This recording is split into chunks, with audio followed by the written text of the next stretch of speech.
Aí pessoal, aqui é o Diogo do canal dos investidores. Estou aqui para uma entrevista com o analista de investimento Lucas Brender. E Brender, fala um pouquinho de ti, da tua trajetória. Bom, pessoal, primeiramente eu gostaria de agradecer essa oportunidade de estar aqui com vocês para esclarecer um pouco mais esse universo de investimentos do cenário brasileiro. Eu iniciei minha carreira na indústria financeira no Citibank, dentro da área de crédito. Logo após eu passei um breve momento no exterior. No meu retorno para o Brasil, eu iniciei como analista de investimentos com foco na análise fundamentalista, na geração futuro, corretora de valores. Nessa área eu fiquei até 2017, então foram mais de 10 anos olhando empresas bastante no detalhe, como é a própria característica fundamental do tipo de análise que nós fazíamos, baseada em avaliação de empresas. E posteriormente eu iniciei na Austro Capital como analista de investimentos e também responsável pela parte de ativos, de venture capital e fundos voltados a crédito privado. A geração futuro foi comprada pelo Brasil Plural, né? Tu pegou esse período, né? Peguei esse período, a geração futuro ela começou a se reestruturar. Em 2012 ela foi comprada pela Brasil Plural e hoje, pelo foco de todo a estratégia da empresa, que culminou com a Genial Investimentos. Lucas, eu tenho que te perguntar, porque hoje nós estamos na máxima histórica do índice Bovespa, né? A bolsa tem andado bem forte e também te vê que os juros vêm caindo, né? Os DI futuro caindo, precificando alguns bancos até de 4,5% a Selic final do ano, né? Ano que vem, quem sabe 4%, a inflação está abaixo da meta. Então eu te pergunto, Lucas, o que tu acha? Qual é o cenário econômico? O que tu vê do cenário econômico brasileiro? Né? Diogo, essa é uma pergunta bastante interessante porque eu acho bastante interessante dividir o horizonte de investimento. Quando a gente presta mais atenção no curto prazo, que se leva em consideração um cenário mais de conjuntura, eu diria que seria bastante razoável o investidor ter mais cautela na seleção dos investimentos. Sim. Quando nós olhamos mais o médio para longo prazo, nós já passamos a analisar um ambiente de estrutura, um ambiente estrutural, tanto na economia doméstica quanto na economia internacional. E aí a gente percebe que esses fatores que você citou, principalmente econômicos, como as reformas que o governo está colocando para aprovação, como a queda do juro, como uma inflação ancorada nas expectativas, isso possibilita vislumbrarmos para alguns anos, para os próximos anos, a volta do crescimento econômico para o país. E aí sim, com o crescimento econômico, as empresas começam a aumentar as margens, os lucros começam a aumentar e, sine qua non, a bolsa nada mais é do que o reflexo dos preços baseado no lucro das empresas. Então, se o lucro das empresas cresce, o preço que é reflexo desse lucro também tende a crescer. E, bom, seguindo esse raciocínio, né, como a taxa de juros está caindo, a gente tem uma pergunta que eu acho que todos pessoal que está no canal dos investidores vão querer te perguntar, e eu te faço isso. O que tu acha as relações das aplicações em renda fixa? A renda fixa ela foi por muito tempo uma âncora para todo investidor brasileiro. Nós tínhamos juros altos E não fazia muito sentido você correr muito risco, como é o caso no investimento em ações, já que você conseguia um retorno real muito favorável e você conseguia esse retorno favorável simplesmente aplicando em renda fixa. Com a queda dos juros, como você mencionou, a gente tem uma expectativa já em 4,75, como a gente percebeu no último consenso de mercado divulgado pelo Banco Central. Você investir em renda fixa hoje, dado o patamar de inflação, você tem um retorno real por teu investimento muito baixo. E pode até mesmo em alguns casos já representar juros negativos na renda fixa quando você considera tanto a remuneração do gestor, do fundo ou do teu veículo que você vai adotar, a própria inflação, como a inflação.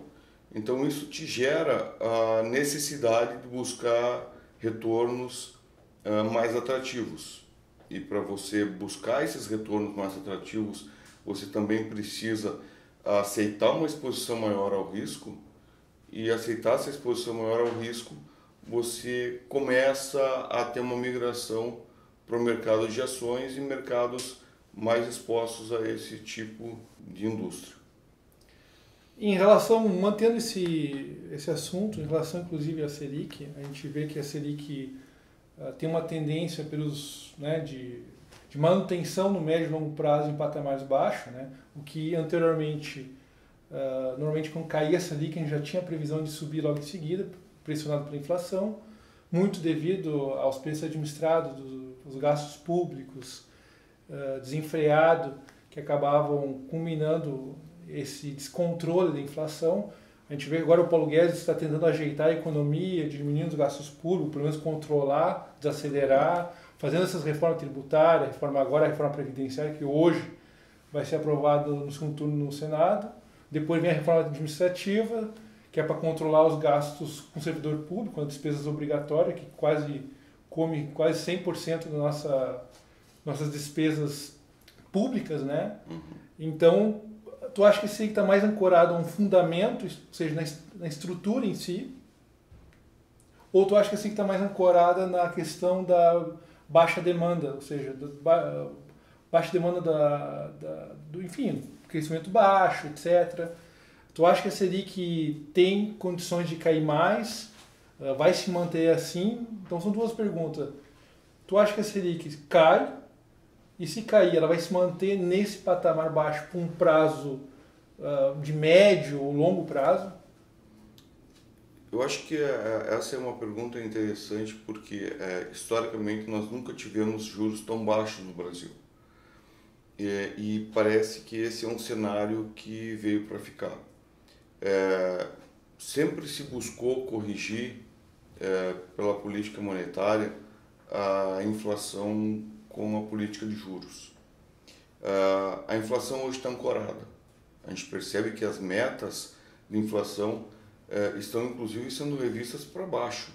Sim. Então, os juros hoje, com esse novo patamar, essa quebra de paradigma dos juros elevados no Brasil, acho que é um cenário que a gente não precisa se preocupar, pelo menos pelos próximos anos, e são ainda mais, tornam-se ainda mais robustos com um provável crescimento econômico que a gente já vislumbra nos próximos anos.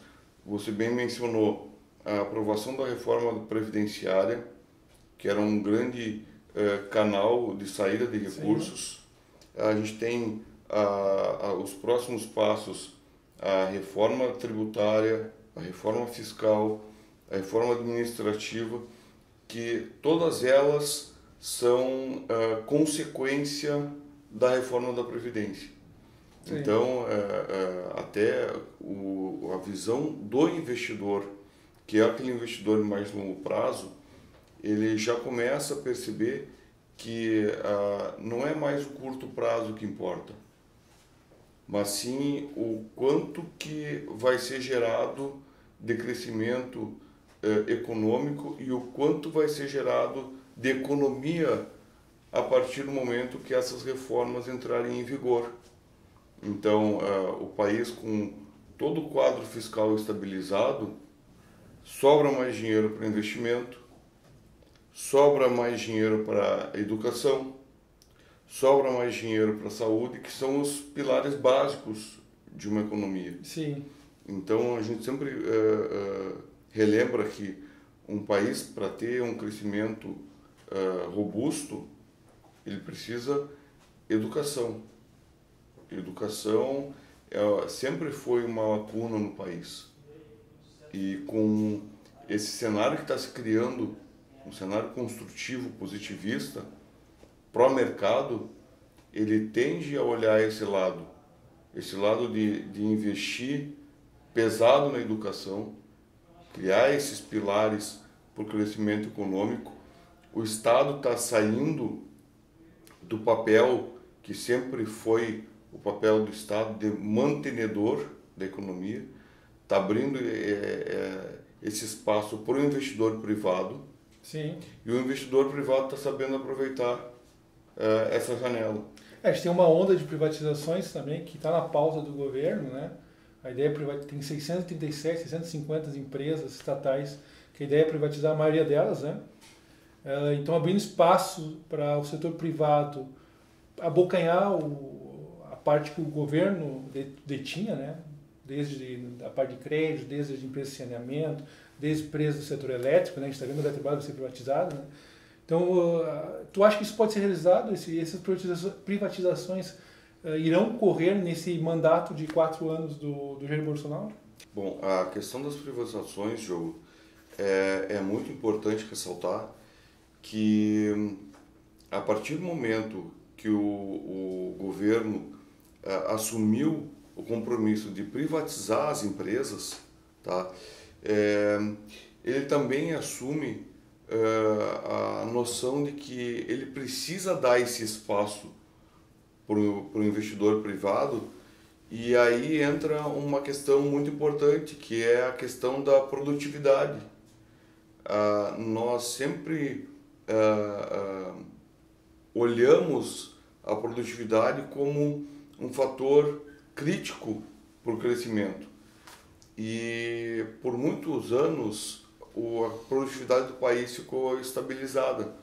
Estagnada, podemos falar assim. Estagnada. Então, quando a gente começa a dar suporte para o capital privado, aumentar a produtividade do país, com a abertura comercial, com as possibilidades de captação, inclusive substituindo a captação que era necessária vir do exterior e agora ser suprida pelas instituições privadas, sim, do nosso país, com o juro mais baixo, com a possibilidade de tecer cenários econômicos de longo prazo, ela dá segurança não só para o investidor privado, mas também para o administrador público, que pode ficar, de certa forma, tranquilo de ele se retirando desse papel que antes era dele, uhum, de deixar que a empresa privada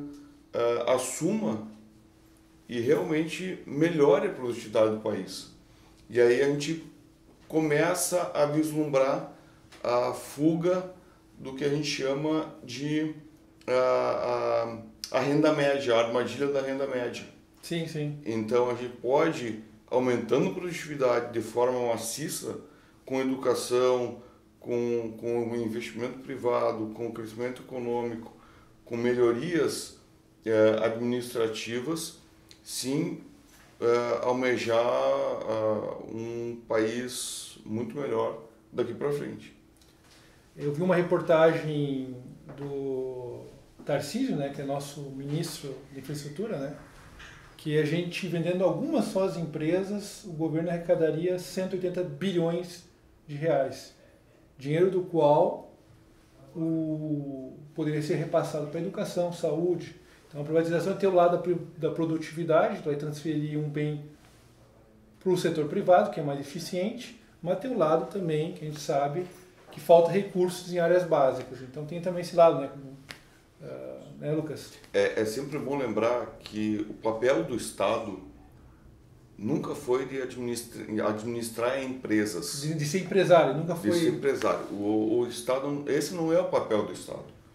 O papel do Estado é suprir as necessidades básicas e tentar não atrapalhar aquilo que é da economia. Sim. Então, investimentos em educação, saúde, trabalhar mais enxuto possível, deixar que o privado, o capital privado, com um juro baixo, ele consiga melhorar as questões de produtividade, abrir comercialmente o país. Sim. Porque não faz sentido hoje, se você consegue importar bens e serviços de outros países muito mais barato do que produzir dentro do país, por que não assumir esse ganho, trazer esses bens e esses serviços para dentro do país e exportar aquilo que a gente sabe fazer, aquilo que a gente tem de maior valor agregado. Tem maior vocação, né? Nós somos um país que tem uma riqueza imensa em commodities, não só agrícolas, mas também como minerais. Nós somos um país que tem uma extensão territorial imensa e nós utilizamos muito pouco ainda do nosso território para fins de aumento de produtividade, para fins de crescimento econômico, sem falar de toda a infraestrutura, né, que o país precisa anos e anos ainda, de repente gerações, para conseguir chegar à infraestrutura disponível em países já desenvolvidos. Então, a gente tem um potencial de crescimento muito grande. Onde é que eu chamo a atenção aí nas questões do investimento para o investidor pessoa física? Que apesar de a gente ter todo esse crescimento nos próximos anos, que dá essa visão mais construtiva, mais benéfica para o investimento, a gente também tem esse perfil de curto prazo que exige cautela. A gente ainda não tem as reformas aprovadas e tudo está se baseando numa expectativa. Então, essa expectativa em performando, a gente tem toda a parte benéfica para colher na frente. Bom, seguindo esse raciocínio, tá? Nesses dois, a gente conversou um pouquinho agora sobre a queda dos juros, agora falamos um pouco mais sobre, entrando numa parte mais de investimento, né? Privatizações é um investimento, seria a compra das estatais. O que tu acha? Deveria agora o pessoa física, jurídico, qualquer investidor aumentar a exposição em renda variável, já que os juros estão caindo, né? Então a tendência é que pode haver uma migração daqueles que sempre historicamente investiram em renda fixa para a renda variável, né? Hoje a renda variável na composição total de aplicações financeiras que tem no mercado financeiro representa 8%, né? Então se migrar um pouquinho da renda fixa na renda variável, a tendência é aumentar a demanda por esses ativos e os preços, obviamente, podem subir. Na tua visão, tu acha interessante aumentar a exposição em renda variável? Sabe, Diogo, esse é um ponto bem interessante que você tocou, que aonde o investidor deve ficar exposto. Cada investidor tem um perfil de investimento. Sim. Existem os investidores que são mais conservadores, eles preferem assumir menos risco, mas em contrapartida ter um retorno mais moderado. Você tem aquele investidor que é um pouco mais agressivo, que assume mais riscos na hora do investimento. E evidentemente, nesse cenário de mudança, os perfis eles tendem a migrar mais para a renda variável. No entanto, a gente precisa sempre fazer as ponderações necessárias. Sempre a gente precisa olhar o lado do risco e não só o lado do retorno. Sim. Então, qualquer carteira de investimento precisa ajustar a exposição dele na renda fixa. É claro que com o juro em queda, fica muito difícil você assumir que você vai ter um retorno. Até a gente já tinha iniciado brevemente essa conversa, que você ter um retorno real no teu investimento baseado apenas em renda fixa é muito complicado com esse cenário que nós temos hoje. Então, a tendência sim é você migrar parte da tua renda fixa, e aí eu não digo só a renda fixa tradicional, que é aquela baseada em títulos públicos, em CDB de bancos, que LCI, onde LCA. os gerentes Sim. de contas alocavam em um ou outro, em alguma outra ferramenta, mas em algumas alternativas que o Brasil está buscando e são novas ainda para nós, relativamente novas, que é a questão dos fundos imobiliários, que é a questão dos fundos multimercado. Você começa a trazer alternativas que antes eram muito difíceis para o investidor com menor poder aquisitivo acessar, e que hoje você consegue esse acesso muito mais facilitado. Um próprio exemplo disso é o acesso à renda fixa de crédito privado. A gente tem um mercado que está crescendo de debêntures, Que ainda é pequeno, está crescendo, mas é ainda de pequeno comparado recebíveis com os imobiliários. Então, e que você consegue ter uma rentabilidade maior do que aqueles antes tidos como o básico da renda fixa. Poupança hoje não faz sentido mais manter poupança.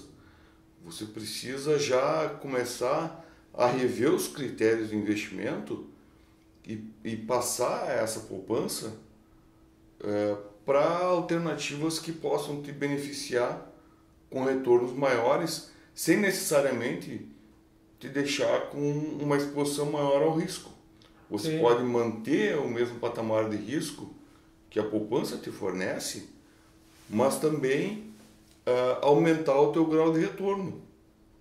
E quando tu falou lá da questão dos juros negativos, tu falou no início, a gente pode ver que se a gente imaginar que a taxa Selic no final do ano chega a 4,5, ou de repente 4, eu acho 4,5, é o que a pesquisa Focus está indicando, né? A poupança rende 70% num CDI. Isso. Então renderia lá o que? 13 e pouco, 13,5, 13 e pouco, né? Um pouco mais de 3%. Um pouco mais de 3%. Tirando a inflação, que está em torno de 13,5, 13,80, né? Significa que quem manteria dinheiro em poupança teria um retorno negativo, né? O retorno real seria negativo. Considerando alguns critérios para chegar num retorno líquido para o investidor. E partindo do pressuposto que a taxa Selic, meta que a gente vê hoje, até a gente pega as expectativas já para o ano que vem, 4,75, de acordo com o consenso no mercado. 4,75, você tira uma meta de inflação de 3,5, sobra 1,25. Você tem nos investimentos a questão do imposto de renda. Você desconta o imposto de renda nesse 1,25. Você tem os custos do gestor do ativo, enfim, que vai tomar conta do teu investimento. Já é menor.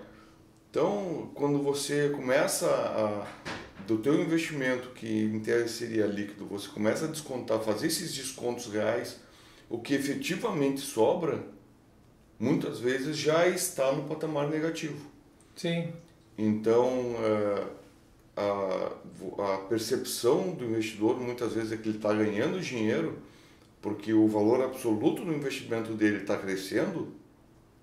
Enfim, quando ele olha que ele tinha 100 no ano e 102 no ano que vem, e que essa diferença é positiva, mas na realidade o poder aquisitivo dele, quando a gente olha o lado da inflação, ele pode comprar menos no futuro do que ele consegue comprar hoje. Sim. E a tendência é que isso se replique. Então, para ele fugir dessa armadilha, é que ele deve buscar alternativas, buscar mais risco já considerando todo o cenário que nós mencionamos de crescimento, mas ele precisa buscar esse risco sim, para ter retornos viáveis e retornos reais positivos no investimento dele. E abordando o risco agora, né? A gente vê que o cenário brasileiro está parecendo que é um cenário positivo, né? Reformas ocorrendo, privatizações encaminhando. A gente vê que o PIB já está melhorando um pouco. O CAGED mostrou uma melhora na questão do emprego, né? Que não ocorria desde 2013, né? Mas existe um risco externo que a gente vê que não dá para deixar de ser relevante. Que uma parte é a questão da guerra comercial entre Estados Unidos e China, né? E a gente vê que está desacelerando a economia, principalmente na Europa, né?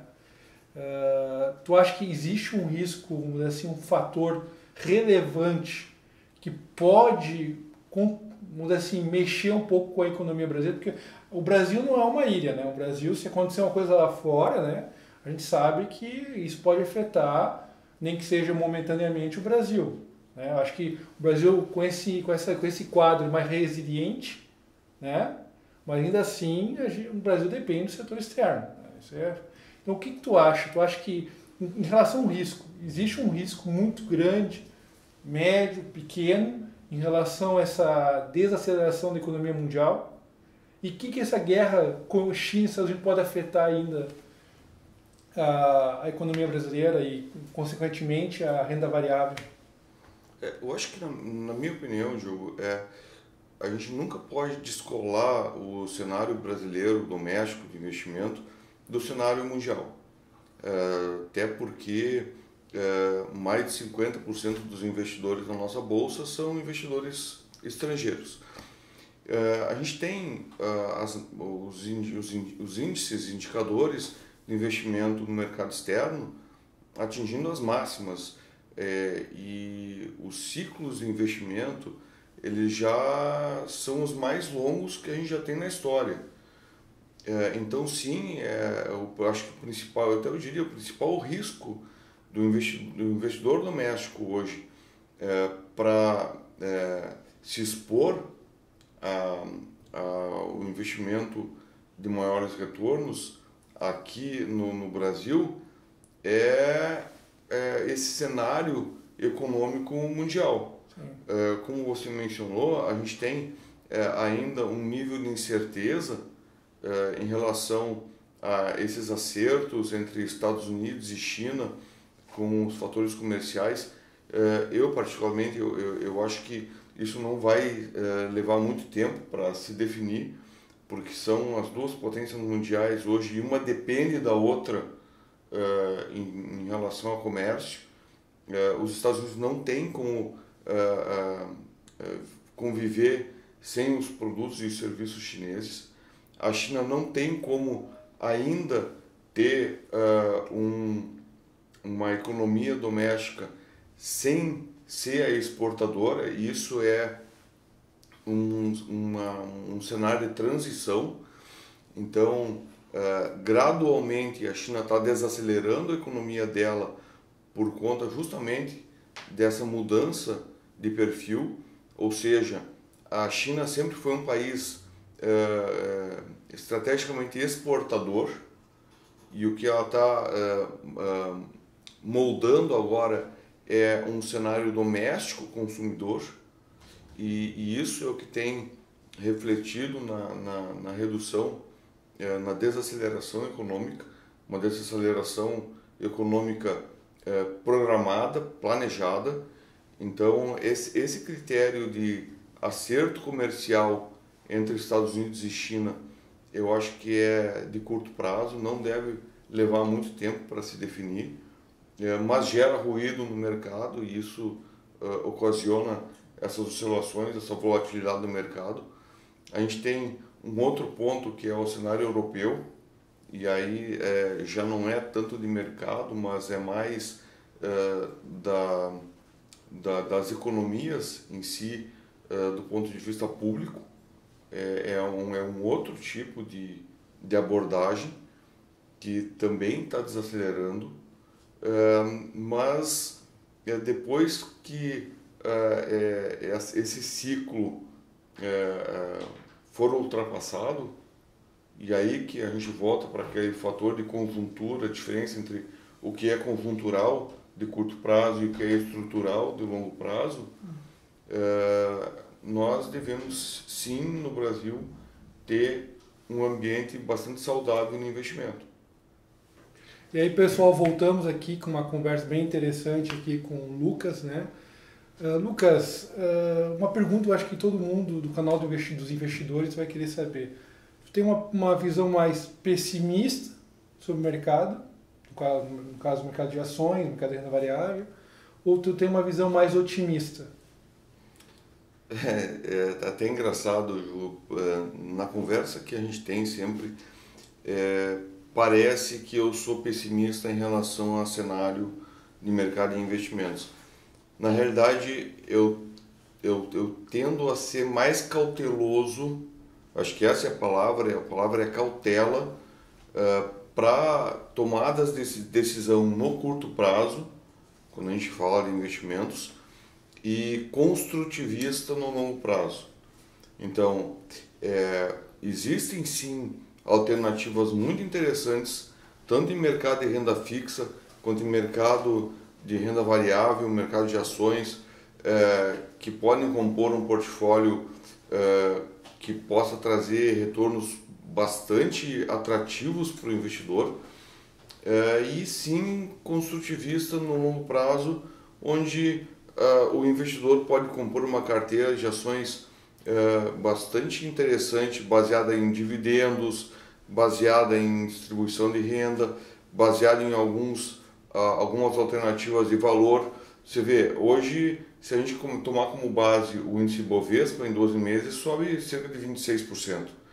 Se a gente olhar empresas small caps, que são aquelas que buscam valor, elas estão subindo 46%. Empresas baseadas em dividendos sobem 42%. Então, para aquele investidor que conseguir fazer uma escolha seletiva de ações para um portfólio de longo prazo, um portfólio buscando crescimento secular, buscando esse crescimento estrutural, ele sim pode ter retornos dentro do próprio mercado de ações muito superior àquele que o próprio índice Bovespa nos fornece. Tá? Então, esse lado da busca do risco, da busca de alternativas dentro do mercado com mais exposição, sim, ele pode ser feito, mas ele deve ser feito com cautela, com seletividade, com disciplina, que ele tem grandes chances de trazer aí bons retornos para o investidor. Então deixa eu entender um pouco, Lucas. No curto prazo a tua visão é de cautela, mas aqueles investidores que almejam o longo prazo, uma visão de longo prazo, tu acha que hoje o mercado de ações vale a pena investir? Vale a pena entrar no mercado mesmo estando numa máxima histórica? Vale a pena investir, mas sempre lembrando, Diogo, que todo investidor ele tem um perfil de investimento. Então, isso a gente precisa ressaltar desde o primeiro contato com o investidor, quando a gente mostra as alternativas de investimento, que o investimento ele deve ser feito dentro do apetite de risco que cada investidor tem. O cenário atual ele aumentou a possibilidade daquele investidor conservador, mais moderado, de aumentar a sua exposição ao risco, aumentar a sua exposição em ações, aumentar a sua exposição em renda variável, para garantir aquele retorno em cenários mais positivos, mas sempre olhando e tomando como prioridade o quanto que esse investidor aceita de risco, de tomar risco no mercado. Dessa volatilidade do mercado. Dessa volatilidade, porque sabe uma coisa interessante, quando você menciona a volatilidade, é a questão da nomenclatura. A gente sempre teve na cabeça que a renda fixa é aquele rendimento que quando você investe, você só vai ter acréscimos de renda, de retorno, e você nunca vai ter possibilidade de perder dinheiro na renda fixa. De certa forma, é verdade, porque se você adquire um título de renda fixa, você vai ter crescimentos contínuos de renda, se você segurar esse título até o vencimento. Agora, no curtíssimo prazo, a liquidez desse investimento, ele tende a oscilar mais do que a própria renda variável. Então, a questão da renda fixa sim, a renda fixa ela é muito mais conservadora, ela tem menor risco envolvido, mas você respeitando a maturidade do título. Sim. Então, por exemplo, eu recomendaria hoje para um perfil mais conservador permanecer investido algo como 60%, 70% em renda fixa, e aí se envolvem CDB, DI, CDB, títulos públicos, e os outros 30% alocar alguma coisa em fundo imobiliário que te dê uma renda mensal, tem yields de distribuição de renda muito favoráveis hoje disponíveis. Inclusive com isenção de imposto, né? Porque com isenção de imposto de renda, esse é um outro ponto muito interessante que vale a pena ser estudado, que é a questão tributária dos investimentos. E eu ficaria ainda com 10% para alavancar a carteira em ações ou enfim em portfólios mais agressivos para aumentar o teu beta, enfim, o teu retorno, a tua performance consolidada. Estamos chegando no final da entrevista com o Lucas, né? E eu queria perguntar, eu fiquei sabendo que a Alce Capital fez uma parceria com a Ori, né? A Ori aqui de Porto Alegre, né? Eu queria que tu explicasse um pouquinho o que essa parceria envolve. Bom, realmente a Austro fechou uma parceria com a Warren, muito interessante por sinal. A Warren ela tem uma plataforma, ela disponibiliza uma plataforma de investimentos, como outras instituições disponibilizam no mercado, mas a Warren particularmente nos chamou a atenção para o fator de como nós podemos fazer a gestão das carteiras de cada investidor. Sinteticamente, a Warren disponibiliza uma carteira consolidada por investidor, e é interessante que dentro dessa carteira você pode formar diversos objetivos, ou seja, mini carteiras, e você consegue ter a discricionalidade de cada uma delas. Exemplificando, você tem um investimento e dentro dessa carteira sua você pretende montar um objetivo que é os recursos para a universidade do seu filho. Sim. Então você pode montar esse objetivo, você consegue colocar dentro desse objetivo uma carteira específica baseada em recursos, produtos específicos, os fundos específicos, ações que você quer para atingir aquele objetivo específico. Você tem um outro objetivo, que é viajar todo ano. A maneira que você vai utilizar para chegar no objetivo de viagem é diferente do que você vai utilizar para aquele recurso que você vai guardar para a universidade do seu filho. E é isso que essa plataforma te beneficia. ela te propõe diversos tipos de investimento, compor diversos tipos de portfólio dentro de um único consolidado. Então é uma facilidade, uma flexibilidade que o investidor tem de não perder o controle dos seus investimentos, de fazer cada um de forma específica, de forma estratégica, sem perder o foco naquilo que ele realmente almeja, daquilo que ele realmente espera, que é o recurso voltar para ele com uma performance adequada. Então, Lucas, essa plataforma da Warren, o cliente vai lá, acessa o Laço Capital pela Warren, faz seu cadastro, pelo que eu entendi, né? E vocês fazem um tipo de gestão, né? Vocês escolhem os ativos que vão compor segundo o perfil do cliente, né? Que ele vai fazer no cadastro. Então seria um tipo de gestão patrimonial, onde o cliente ou o investidor não tem tempo para gerir seu próprio recurso, e ele opta por profissionais fazer isso, tendo o cliente acesso a essa plataforma para verificar, para acompanhar todo o desempenho, né? Correto, né? Pelo que eu entendi, foi isso que me passaram. Está correto o raciocínio, e um outro fator é que todo o procedimento é feito via digital.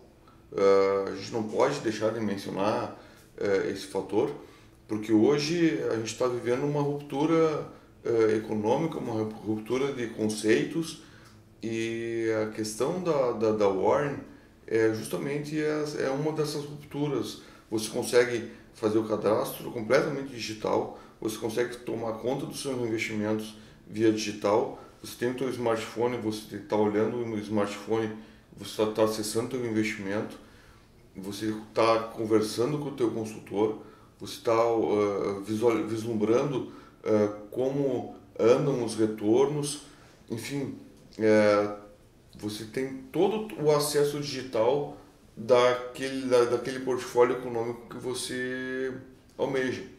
Então é sim uma alternativa muito interessante e que a gente espera que tenha aí um potencial de crescimento bastante grande e que se encaixa com as necessidades que a maioria dos investidores hoje busca no mercado. E continuando, eu fiquei sabendo também, né, que essa plataforma ela vai ter um valor fixo, né, de taxa cobrado, vai ter um custo, né, e só que ela vai ter os cashback. Então, os produtos vão devolver um valor que seria atribuído a um assessor ou um consultor. Correto? Acho que é isso mesmo, né?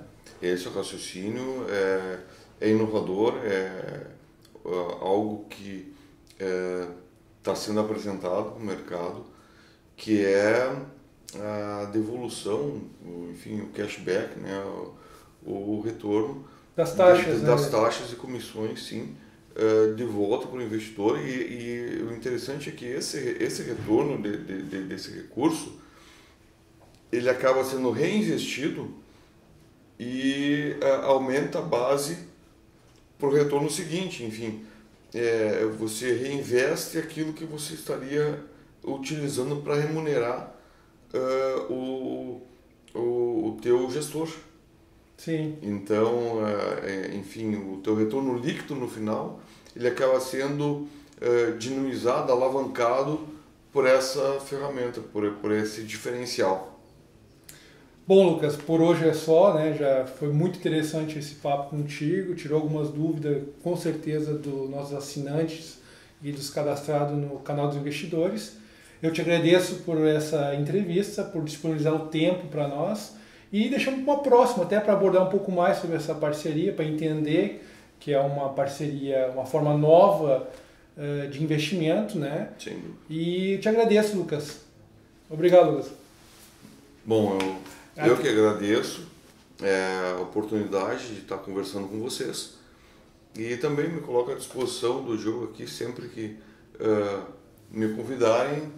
Ficarei feliz em voltar e a tocar em assuntos de investimento. Enfim, eu acho que o que a gente precisa realmente no país é aumentar a educação financeira e melhorar a disciplina de investimento que o nosso país está precisando.